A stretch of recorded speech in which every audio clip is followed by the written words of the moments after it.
And all of a sudden, everything can change in an instant for the Denver Nuggets, the Western Conference. Nikola Jokic goes down with a knee injury. It didn't look good. We're going to talk about that and an exciting night in the NBA right now on Locked On NBA Game Night.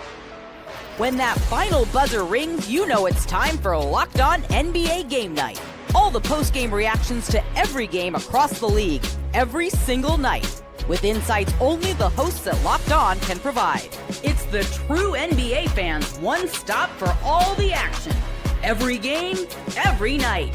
It's Locked On NBA Game Night. Tipping off now. Big night in the NBA, 11 games. The Cavs came up big in their game against the Spurs. We got a thriller in Portland between the Mavs and the Blazers. It's me, John Karalis from Locked On Celtics. It's Camille Davis from Locked On Bucks. Camille, are you ready to get into a very, very busy night? Oh, yeah. There is so much to talk about and not a lot of time, so I'm not even going to waste no more time on the intro. I'm ready to talk about these games we saw. Let's get to it, starting with the Denver Nuggets. The Denver Nuggets and Miami Heat played in a basketball game. The result doesn't really matter, although it was 147-123 Miami. And the reason why it was such a blowout is because Nikola Jokic went down with a knee injury. Teammate steps on his foot, an awkward thing. Just, Camille, just your initial reaction when you saw the knee buckle and him going down. At first I said, wait, what happened? Because I didn't initially see the teammate step on his foot. I just saw him like buckle. And on the replay, seeing like, okay, his teammate stepped on his foot, looked like Jokic was getting ready to move a different direction. So that sudden stop and force made him buckle. And that's when I was like, oh man, that does not look good. I'm hoping that it's one of those things where it looks worse than what it actually is, but did not look great. And the Nuggets did not look great either once he was out of the game. Yeah, no, that's one of those where like they're already down 3 starters, right? They're down Gordon, they were down Brown. They were missing. They've been missing guys. They've been trying to get by. Jokic has been holding the whole thing together. So he goes down, and I can see the whole team just go, yeah, and just fall apart. So the knee buckles. It looked like a hyperextension. So the first thing that you see to me is a hyperextension, and that can be anything from torn ACL to bone bruise. And that could be like devastating to like, oh, we dodged a bullet here. I want to play David Adelman talking about this because he said so many things. And it's like, we're trying to be detectives. The imaging's not going to come back till Tuesday morning, but here's Adelman on the injury. All I know is it's just a left knee injury. He has to go through the whole process of what it is. Watching it at halftime, it looked like his feet got tangled up with a teammate, and obviously, immediately he knew something was wrong.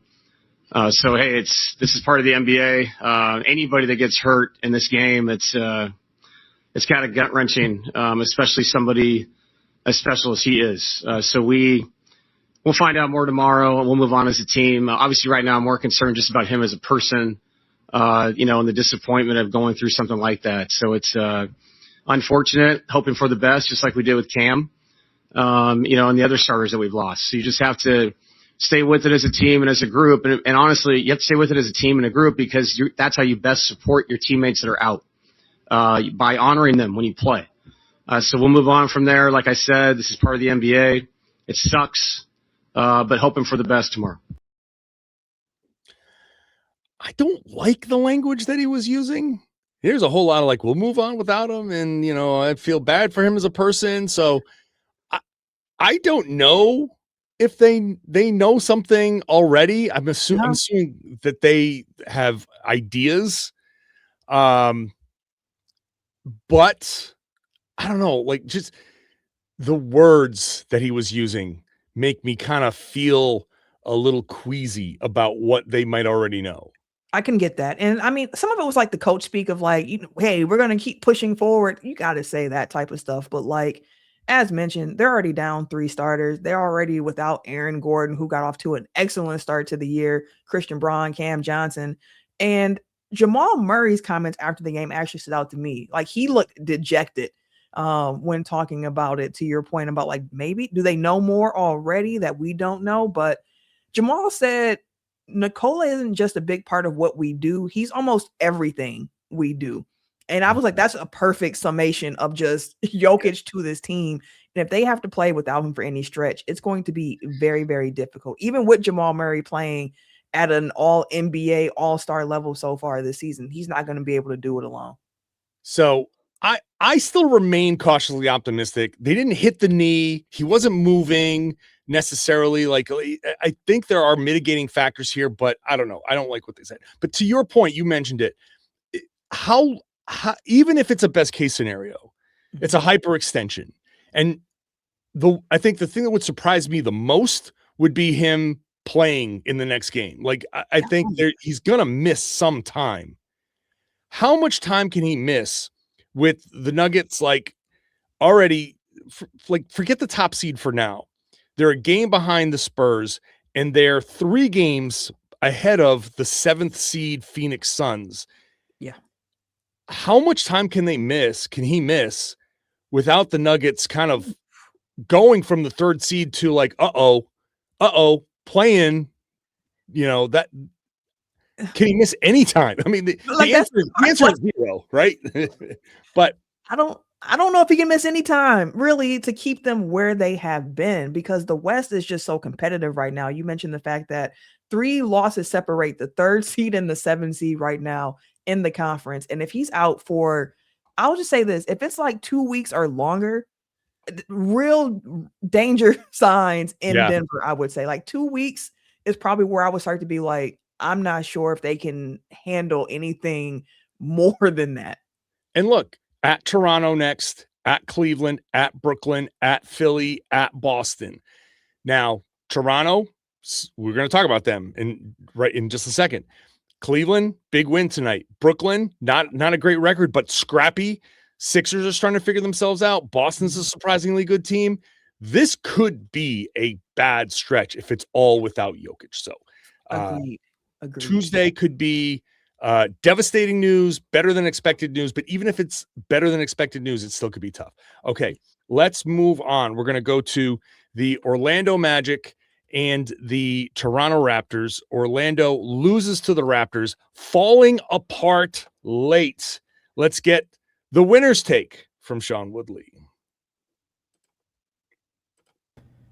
Youth plus defense. The Toronto Raptors take down the Orlando Magic with those things carrying them to a 107-106 win. Their second straight 10-point or more comeback in the fourth quarter in as many days. They did it against the Warriors on Sunday. They do it again today against the Magic in a game where they trailed by as many as 21 in the early going. Looked like it might be a blowout in the first half of this one, but the contributions of Colin Murray-Boyles, Jamal Shed, and Jacoby Walter off the bench in particular, incredibly impactful in this game. Was not a good game from the Raptors starters at all. The leading scorer in the starting 5 was Brandon Ingram, which is 17 points. He shot 7 of 22 from the field. The starters combined to go 1 of 18 from 3. Emmanuel Quickley was so rough in this one, he didn't even close the game down the stretch. It was Barnes and Ingram along with Jamal Shed, Colin Murray-Boyles, and Jacoby Walter, a trio of first and second year guys, locking this one down the stretch. Really impressive stuff. Colin Murray-Boyles playing as the nominal 5 with Jakob Poeltl still injured and likely out at least for another week, maybe more. Unbelievable stuff from him. 12 rebounds, a couple of blocks, just playing way bigger than his 6'7" listed height. Jacoby Walter, incessant on-ball defense, and Jamal Shed on a night where Emmanuel Quickley just did not have it. 19 points for him, hit a couple of threes, 5 assists, a walking paint touch. And for the Raptors to get these contributions from their second wave guys, their shadow core, if you will, behind their highly paid starters, really, really vital and something they'll need to continue their recent run of kind of turning things around over the back part of the season. Really great stuff from those 3 guys as the Raptors move to 20-14 and hold on to 4th in the Eastern Conference after taking down a team they were tied with in the loss column before this game in the Magic. All right, here's the Orlando side. This is Philip Rossman-Wright, the host of Locked On Magic, as the Orlando Magic shockingly fall to the Toronto Raptors 107-106. They led by as much as 21 in the second quarter. Paolo Banchero looked like Paolo Banchero at long team, but the story of this game is going to be this team for much of the last few weeks.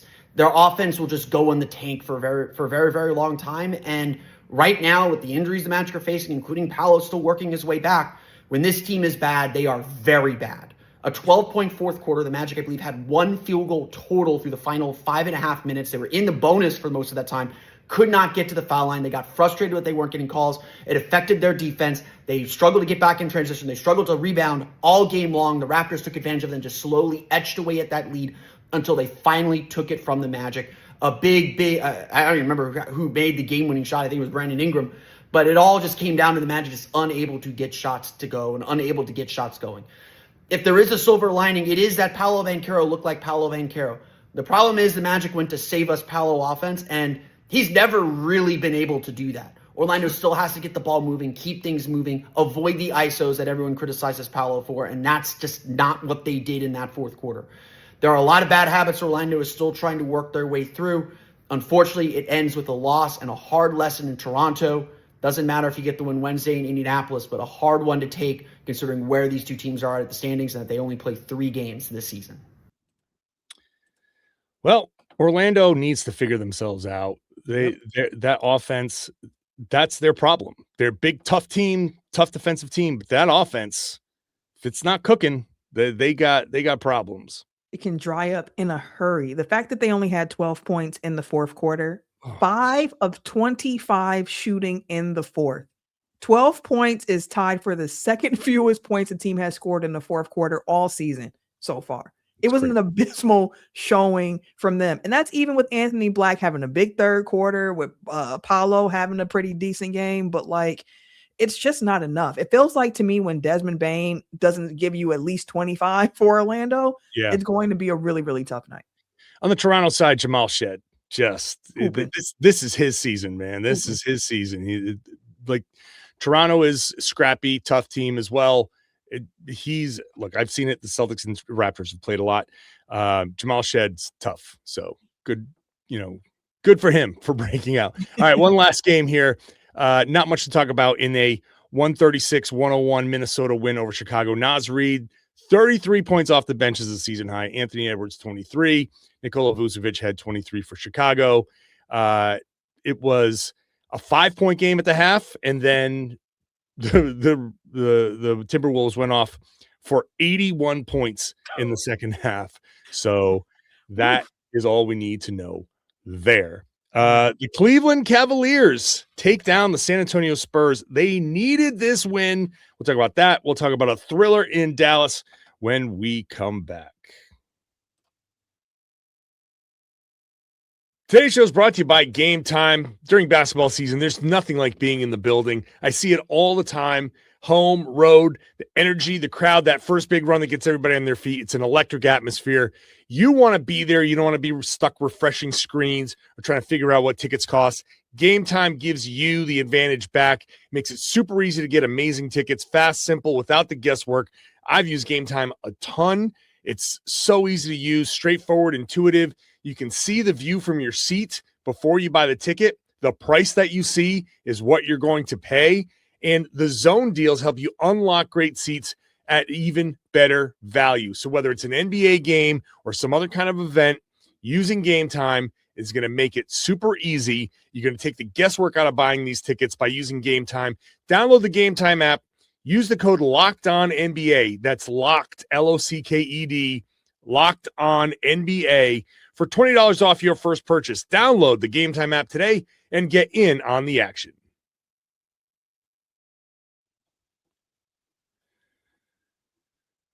Hey, thanks for making Locked On NBA Game Night your first listen. You can check out any one of these Locked On Heat. Go check out. I shortchanged Locked On Heat. They won the game. They beat the Denver Nuggets. So go listen to Locked On Heat. Make that your next listen. Or Cavs, Spurs, any of these teams. And thanks for making the Locked On Podcast Network the #1 sports podcast network out there. Cleveland Cavaliers needed to get this win. They've been trying to find themselves. They beat the San Antonio Spurs. Let's get the Cleveland side of the story. Get what I think is easily their best win of the season with a 113-101 win over the San Antonio Spurs on Monday night on the road. And I think this is so important because The Cavs, the last time they played, put together a total dud, probably their worst performance of the season on Saturday night in a loss against the Houston Rockets. And the Cavs had been playing better basketball lately. And then the loss against Houston, I think, raised a lot of concerns. And then to follow that up on a night where, quite frankly, they didn't shoot the basketball very well. Donovan Mitchell didn't have some spectacular game, but the Cavs did something they've not done consistently, and that is put together a full 48 minutes of great effort. They were awesome defensively throughout this game. They made enough shots when they needed to. They did the little things really, really well in ways that we have not seen this team do it frequently this year, and that's why they got this win. They didn't get this win because they hit a bunch of threes. They didn't get this win because they just put together an offensive masterpiece. And I actually think that's a more important way for them to find a way to get a win on a night when they weren't at their best against what is a very good San Antonio Spurs team. Now, it's only important if the Cavs followed up with another good performance. They're back in action next on Wednesday afternoon. Yeah, afternoon game on a weekday because it's New Year's Eve against the Phoenix Suns at home. And I will talk to you after that one. Camille, before we get to the Spurs side of things, I want to throw this scenario out at you. Okay. The Cleveland Cavaliers are down 2 heading into the fourth quarter, and they score 37 points to pull away in the fourth quarter. How many points do you think Donovan Mitchell had in that scenario? I think I know the answer to that. Didn't he have like 5 in the fourth? Yeah, right, exactly. That is, I'm looking at the number. I see it. I don't believe it, though. Yeah. I saw that fourth quarter. I didn't see him score 14 points in the fourth quarter, but it feels like he should have. That to me is the most amazing thing, that the Cavs put together a 37-point fourth quarter that only had 5 points from him, but it had 9 from Jalen Tyson. It had 7 from Darius Garland. Like, oh, Cleveland, thank you for having Darius Garland back, right? Like, that's the big thing for them. So that, of all the things that Cleveland did, putting together that fourth quarter without Donovan Mitchell is the most amazing thing. Agreed. Because when they showed the graphic during the game too of like Donovan heating up in the fourth quarter, and I looked at it again and I was like, okay, 5 points through the first 3, 5 in the fourth. I mean, technically, yeah, he's heating up because he's already scored what he had in the first 3 quarters here. But if you would have told me before the game that Donovan Mitchell will go 3 of 12 from the field for 10 points, I'd have been like, oh, they definitely lost, right? Right. But strong group play from the Cavs in this game with 7 different guys in double-digit scoring. Like, on a night where he does not have it, you need that. Plus, Jared Allen came up really, really big for Cleveland in this game. The whole season for Cleveland has been Donovan Mitchell, please save us. Yeah. And he's been the only one that like they owe him like a Rolex or something, because he's not going to get an all-NBA nod because they suck right now. He's been carrying them. He's been the only reason they've been good. So, okay, let's get the San Antonio Spurs side of things. The Spurs just simply could not buy a bucket in that final frame. The Spurs connected on 38% of their field goals in that final period, and letting the Cavaliers shoot 54%. You don't defend the 3, you don't make the 3s. That's another big reason why the Spurs also lost as well. All the starters were a minus in the plus-minus column, with Victor Wembanyama and Stephon Castle at a minus 17 for the game. In addition, just overall, the Spurs couldn't buy a bucket throughout the entire game, going 38% shooting for the full 4 periods and connecting only on 7 3-pointers for the night. Overall, this could be just the Spurs coming down from a lot of highs right now, that being, the cup run they had, being the Thunder 3 times in a row, just playing phenomenal basketball, the 8-game winning streak they've had. They just kind of look like they may have hit a wall in the last 2 games, and it definitely showed versus the Cavs. Now, credit the Cavs. They did a phenomenal job. They contained Victor Wembanyama as best they could. He finished with 26 points and 12 rebounds in 27 minutes, this time in a starting role. But you had other guys just not off their game, the key contributors. Dylan Harper, -3 with 11 points off the bench. Devin Vassell, 3 for 10 for the night, 7 points, just wasn't being that contributor that he has been. Bad 3-point shooting, bad defending the 3-point shooting, bad shooting overall, playing with anxiety, sense of desperation. Not a good mix for the Spurs. Hopefully they can rebound against the Knicks. I like what he said there about like having to come down from the highs of like everybody was, all over the Spurs. Like, oh man, you beat the OKC Thunder. Are they real contenders? And blah, blah, blah, blah. And then you go out there and you have this game where, look, the Cavaliers, despite their record, still are the Cavs, and we expect them to be. But that, look, it is the ups and downs of a young team, and I think that's what bit them.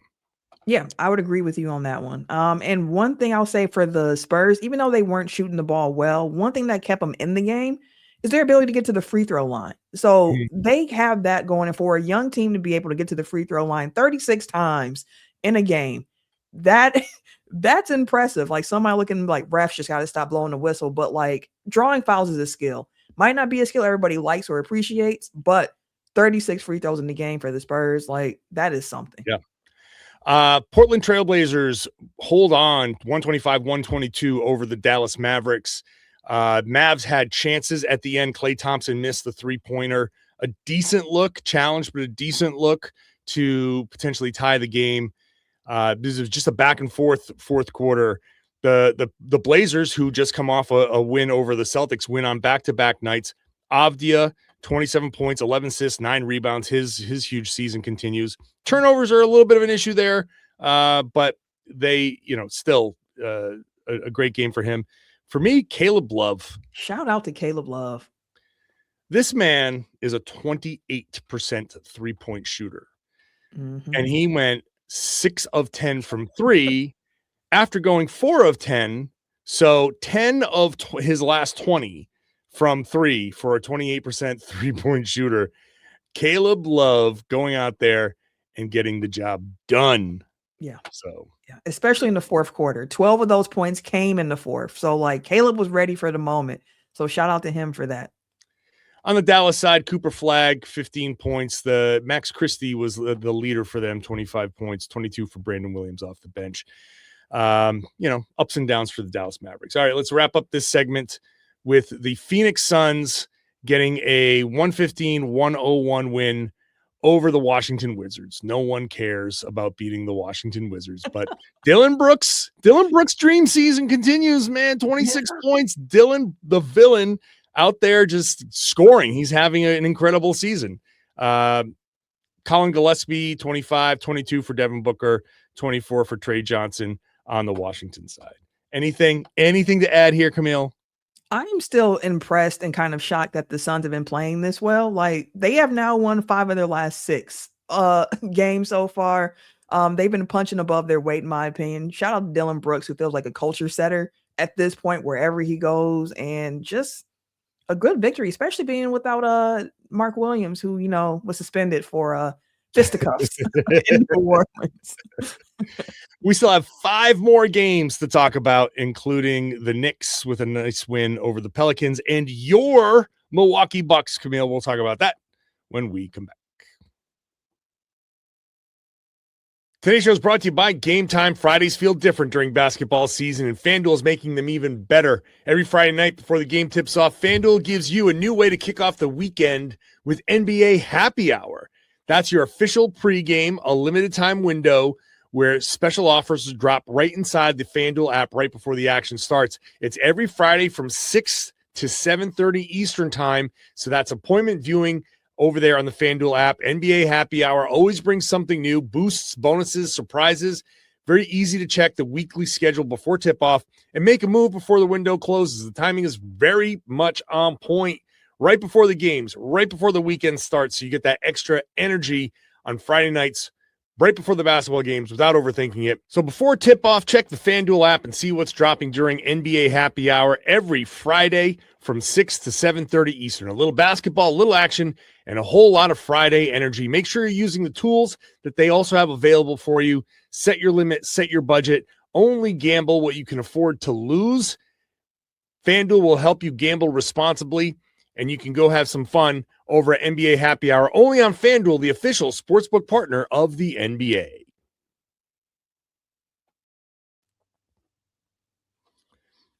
Thank you for making a Locked On NBA Game Night your first listen. Locked On Fantasy Basketball will be a great second listen. Josh Lloyd's got you covered there. Stick around on this feed for the afternoon show. Much more. I'm sure they'll have reaction to the Nikola Jokic. I'm sure that news is going to be coming out before they record. So that's going to be the whole podcast. Matt Moore's reaction to that is going to be must see. Absolutely. Oh Must. man. That's that's a good point. That's a good point. Mm-hmm. All right, let's move on here. 5 more games, rapid fire finish to this show. Knicks 130-125 winners over the New Orleans Pelicans. Let's get the Knicks side of the story. The Knicks do it again. Oh, he's hey so guys, happy. I am XJ from Locked On Knicks, and the New York Knicks defeat the New Orleans Pelicans 130-125 in another nail-biter victory. And this time, Deuce McBride, the new hero, he is back, he is healthy, and he is doing Deuce McBride things. Huge plays down the stretch. The New Orleans Pelicans scored 75 points in the first half. The defense was looking extremely shaky from the Knicks. Deuce McBride came in and changed all of that. His great on-ball defense, forcing guys to make difficult shots and getting steals, turnovers, offensive rebounds, huge threes down the stretch. Scored 12 points in the fourth quarter, and incredible 4 perfect free throws to close out the game and win it for the New York Knicks.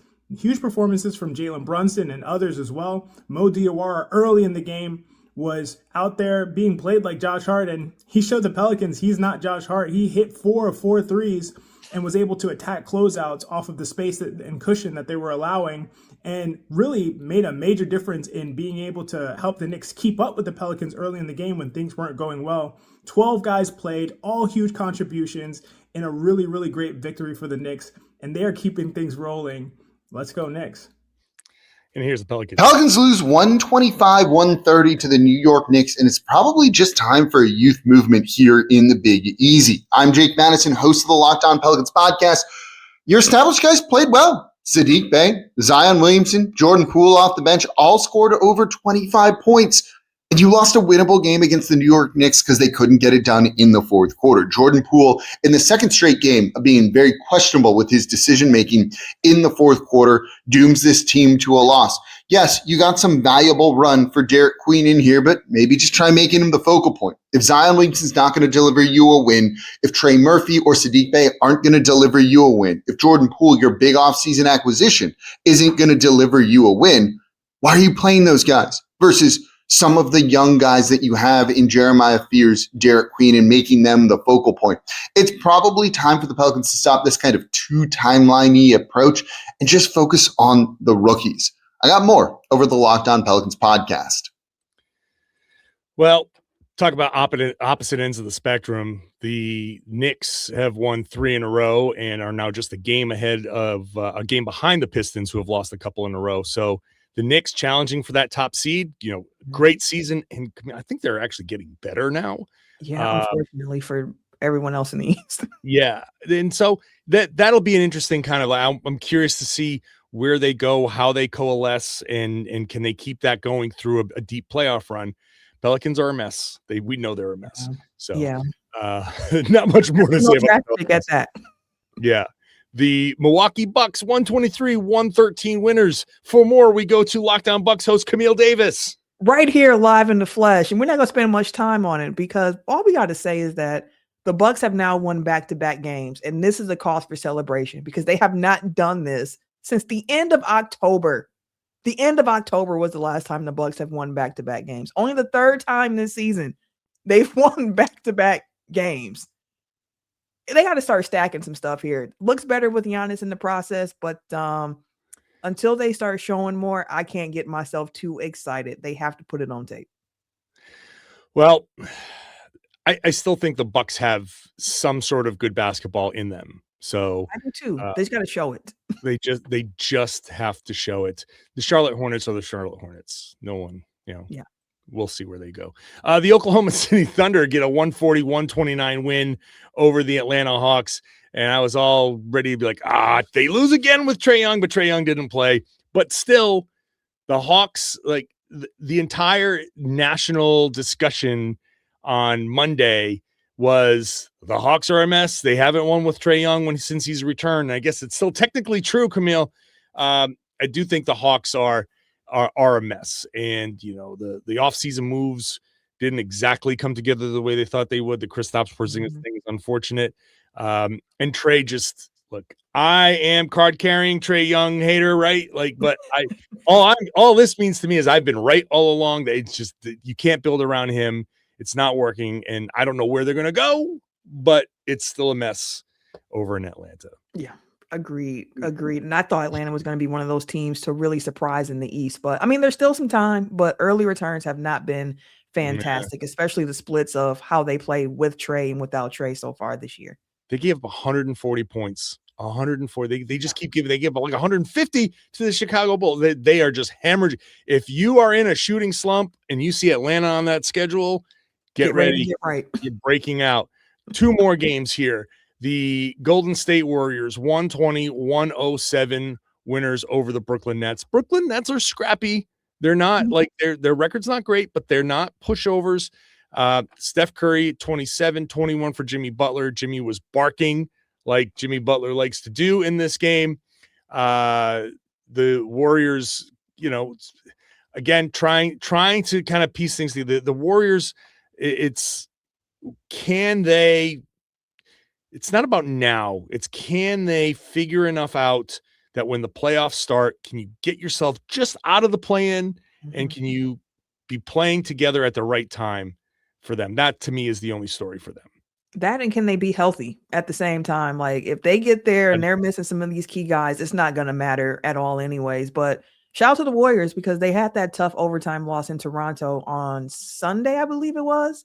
Yeah, yesterday. Second ever back-to-back for them. So shout out to them for bouncing back from that and picking up a win over a Nets team that, although the record isn't great, the Nets have now won 4 of their last 6, including tonight's loss. So, like, they've been putting together some pretty decent basketball. I always say, even if teams are supposed to be quote-unquote tanking, the players on the floor do not subscribe to that notion, and they're going to be trying to hoop.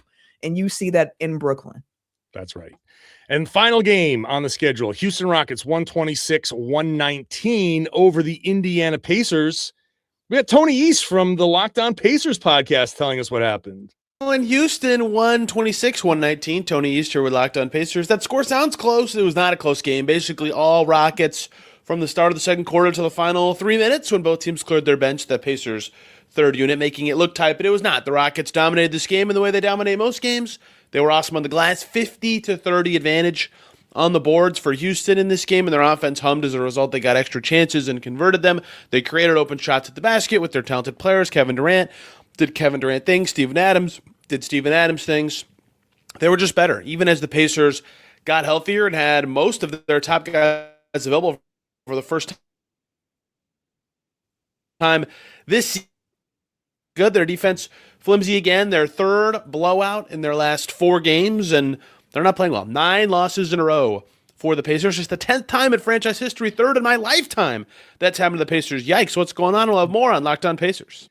Well, that's tough. That's a tough one for the Pacers. And injuries and all of that stuff. What can you say about the Pacers? What can you say about the Rockets? The Rockets, second straight 3-point game for Kevin Durant. They did what they're supposed to do. Yep. They're the Rockets. They're good. And the Pacers are bad this year. NBA's worst record this season. Yeah, it's tough for them. So we'll have to continue to see what the rest of the season looks like for Indy because I don't know what they're doing at certain points in the games. Like, it just feels like they don't know what they're doing either. I don't know what they're doing. Camille, we did it. 11 games. We talked about them all. So I think we've done our job. It's time to say goodnight. Good night, everybody. Camille Davis, thank you very much. I'm John Karalis from Locked On Celtics. Thank you for listening. Thank you for watching. Thank you for subscribing. The show is free. It's available everywhere. You can join the NBA's our Everydayer Club. Thank you. Our Everydayer Club. I can spit it out. Check it out. It's at, where is it at? I know it's supercast.com. So check it out. In the description. It's in the description. Thank you. There you go. That's it. Closing it out for me. Appreciate it. Now I would love everybody to share the podcast. Tell everybody they should be listening to and watching the Locked On NBA Game Night podcast on the Locked On Podcast Network. It's your team every day.